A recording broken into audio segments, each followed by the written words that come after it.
অবশ্যই সওগাত মোল্লা আসার পর থেকেই হচ্ছে। ওই জন্য তো সারা লোক সওগাত মোল্লা বলে না, ওকে শয়তান মোল্লা বলছে।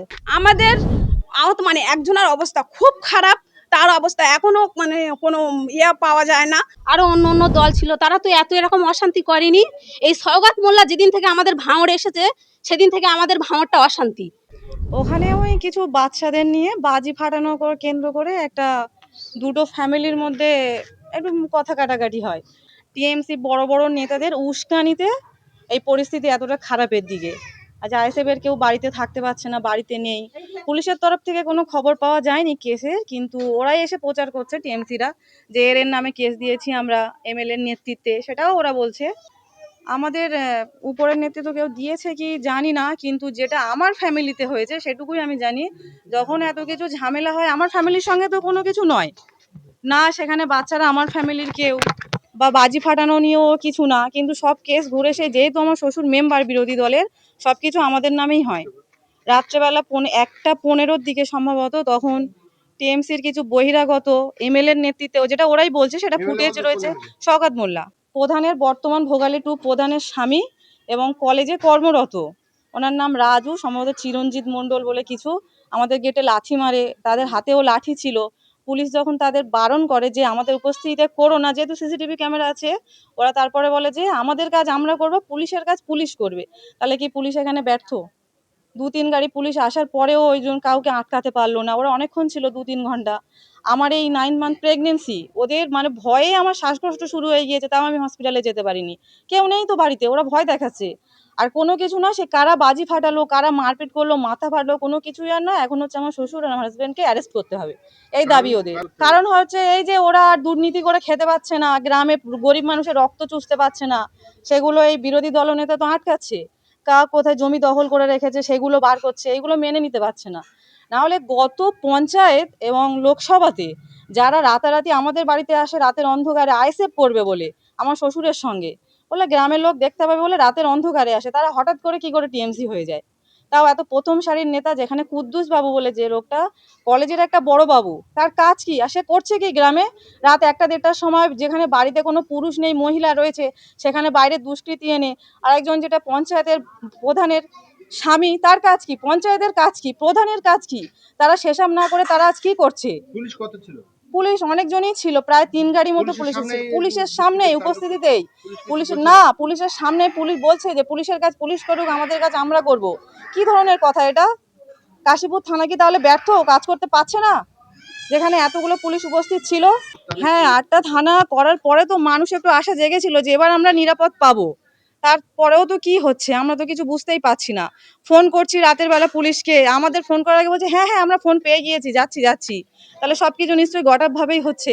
এখন বলছে পুলিশকে ফোন করলে বলে আইনের ব্যাপার, আমরা কতটা কি বলবো। তা সেখানে তো আইনের ব্যাপার নাকি শাসকের চাপ সেটাও বলছে না, সেটা পরিষ্কার বলে দিক। সেটা তো পুলিশকে প্রশ্ন করা দরকার যে কোথাও লেখা আছে কি, আমাদের তো বলছেই না। তার উপরে দেখুন গ্রামের আরেকটা বড় ব্যাপার বলি, একটা ফেক আইডি কেউ আমাদের গ্রাম থেকেই চালায়, অনেকে সেটা চিহ্নিতও করেছে। গ্রামের অনেক কুকর্ম সেই আইডিতেই প্রকাশ পায়, যেখানে আমার হাজবেন্ড এবং কিছু আইএসএফ এর ছেলেরা আছে, করতেই পারে, রাজনীতি মানুষের একটা গণতান্ত্রিক অধিকার, কে কি করবে না করবে তার ব্যক্তিগত ব্যাপার। সেই পেজে দিয়ে যে এরা দুষ্কৃতী, বাড়ি থেকে পালিয়েছে, এদের যেখানে খুঁজে পাবেন সে ফুটেজও আমার কাছে আছে, এদেরকে থানায় যোগাযোগ করবেন। কিন্তু আমার যতটা জানা এই কাজ প্রশাসন ছাড়া কেউ করতে পারে না। তাহলে এই পেজটা বা এই আইডিটা সম্পর্কে আমরা এর আগেও থানাতে কমপ্লেন করেছি, সেখান থেকে পুলিশের তরফ থেকে কিছু পাইনি আমরা। আবার ওই যেটা আমার হাজবেন্ডের নিয়ে করেছে সেটাও আমি কমপ্লেন করেছি, আবারও সেটা পুলিশের সঙ্গে কথা বলেছি, এর একটা সমাধান আমরা চাই। সাইবার ক্রাইমে অফিসে যান, থানা কি করবে? সাইবার মামলা সেটা তো থানা আমাদের বলে দেবে যে আমরা কিছু করতে পারবো না, তারপরে তো আমরা যাব থানা। তাহলে পরিষ্কার বলে দিক যে আমরা ফেলিওর, আমরা পারি না। ওসব একদম পুরো মিথ্যা কথা। ওই একটা নাম যেটা বলছে, যে আমি নাম ধরেই বলছি যেহেতু ফুটেজ আছে, ওই গোলাম রব্বানী মোল্লা যেটা বলছে যে আমাকে এই মেরেছে ওই মেরেছে, প্রথম যখন বাজি ফাটানোর ঝামেলা হয় উনি বাড়িতে ছিলেন না। তারপরে যখন আসার পরে থানা থেকে ঘুরে আসার পরে ওই মানুষটাই নিজেই আবার ঝামেলাটা সৃষ্টি করে। মারপিটটা হয়েছে এখান থেকে বাবু সাহাজির বাড়ির ওখানে, তাহলে রব্বানী বাবুর বাড়ির সামনে হয়নি? তাহলে ওরা নিশ্চয়ই মারতে আসেনি, মারতে এরা গিয়েছে ওখানে দু দলের মধ্যে মারামারি হয়েছে, কার মাথা ফেটেছে কার কি ফেটেছে। এবার রব্বানী বাবুর ছেলে কি বলছে, আমার কাছে সব ভিডিও আছে, তাহলে থাকলে সেটা প্রকাশ করুক, সেখানে বোঝা যাবে কে কাকে মেরেছে, কে কার মাথা ফাটিয়েছে। বলছে আমার 70,000 টাকা ছিল নিয়ে নিয়েছে, সে ভিডিওগুলো দিক না। মানুষ কি এখনো এত বোকা যে ওদের মতো ওরা কথা সাজাচ্ছে আর সবাই বিশ্বাস করবে? পুলিশের কাছে কিছু ভিডিও আছে, কিন্তু সেটা কিভাবে প্রকাশ পাচ্ছে বুঝতে পারছি না। কারণ ওখানে তো উল্লেখই করছে না যে এটা টিএমসির নেতার আইএসএফ এর বাড়িতে মারছে। শুধু বলছে যে দুষ্কৃতীরা হামলা। কিন্তু কে কাকে মারছে সেটা তো মানুষ বুঝতে পারছে না। এদের আইনি এবারে সাহায্য নেবেন, এদের বিরুদ্ধে আইনি সাহায্য নেবেন? হ্যাঁ, অবশ্যই আইনের উপরে পুরো ভরসা এবং আমরা আস্থা রাখি। আইন নিশ্চয়ই একটা ব্যবস্থা করবেন। এত কিছু হওয়ার পরেও আমরা আইনের উপর ভরসা রাখছি। তাছাড়াও আমরা অনলাইন কেস করেছি, অনলাইনে জমা দিয়েছি। কারণ গ্রামে যা কিছুই হয় সবকিছুই শেষে ওটা ছেড়ে দিয়ে আমাদের বাড়িতেই অ্যাটাক হয়। এটা আজ বলে নয়, দীর্ঘদিন ধরে করে আসছে। শুধু আইএসএফ না, মানে আইএসএফ এর বলতে পারেন একদম লড়াকু নেতা, যেটা যে দুর্নীতি করতে দেবেন না, আমার শ্বশুর যেটা। তারপরে গরিব মানুষের যারা ফাঁকি দিচ্ছে সেগুলো দিতে দেন না। এই যে ঘরের টাকাগুলো ফেরত দিতে হচ্ছে, কলা গাছের টাকাগুলো ফেরত দিতে হচ্ছে, এগুলো তো ওদের কষ্ট হওয়াটাই স্বাভাবিক। সেই জন্য এগুলোই করছে। নূর আলী মোল্লা।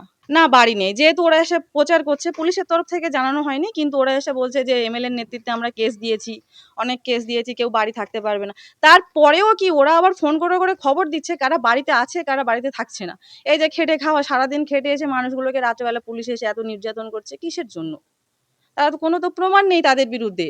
এখানে এত সিসিটিভি ফুটেজ আমরা দিচ্ছি, যেখানে আমার হাজব্যান্ডও নেই, আমার শ্বশুরও নেই, তারপরেও তাদের নামে কেস হবে কেন? এটা তো প্রমাণ তো রয়েছে তো আমাদের কাছে। শাসকের কথা মতো তো থানা চালাচ্ছে, এটা তো স্বাভাবিক।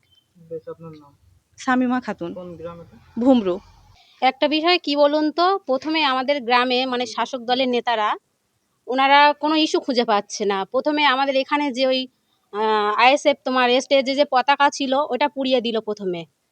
কোনো থানাতে কোনো অভিযোগও নেয়নি, কোনো কেসও নেয়নি কো।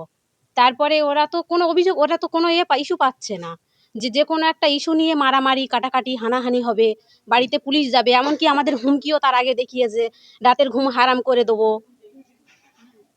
তারপরে এখন মানে গতকাল যে হলো, গতকালে যে মানে একটা ছোট্ট বোম, ছোট্ট একটা বাচ্চা বোম নিয়ে জানালার ধারে ফেলেছে। ফেলার কোনো দরকার ছিল? শাসক দলের লোকেরা ওকে শিখিয়ে দিচ্ছে অশান্তি করানোর জন্য। তারপরে এবার বাচ্চাটা তার বাবা কোন পার্টি করে? টিএমসি পার্টি করে। বাবাই শিখিয়ে দিচ্ছে, না হলে বাচ্চা, ছোট বাচ্চা 10-12 বছরের বাচ্চা, সে কি করে জানবে যে বোম ফেলে অশান্তি করব আমরা?